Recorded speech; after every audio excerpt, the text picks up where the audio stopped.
What's something you can admit about a company you no longer work for? 1.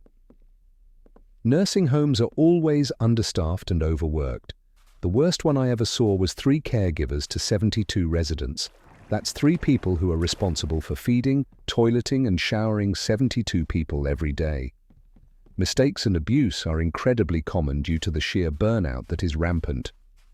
Imagine being told after a 16-hour shift that you aren't allowed to leave because of abandonment laws for another 16 hours because someone didn't show up for their shift, and doing so while making barely above minimum wage.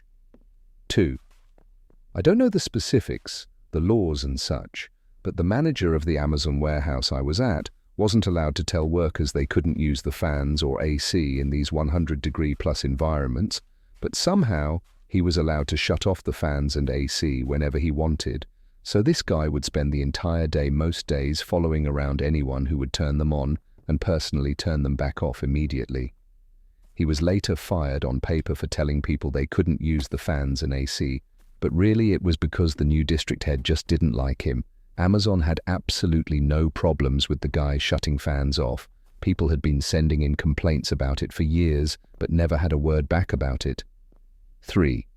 I've worked for Bank of America and Wells Fargo, and both banks screw over customers constantly, but there is a difference in how and why they do it. Bank of America will screw you over because they are huge and disorganized and no one has a clue what's going on, so customers get screwed over when people don't know how to do their job, and no one knows how to fix it when things go wrong. Wells Fargo will screw you over and they know exactly what they are doing and how they are going to do it.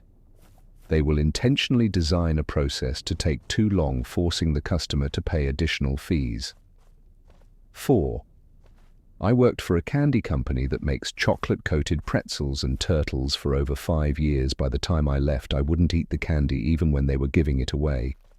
I saw them let tainted product leave the factory and covering it up because reworking it would be too expensive to faking food safety compliance and safety checks. Years after I left, the entire team running operations got replaced at once, so maybe it's better now, but holy shit, it made me paranoid about packaged food in general and a little horrified at how much blind faith we put in the people that make our food.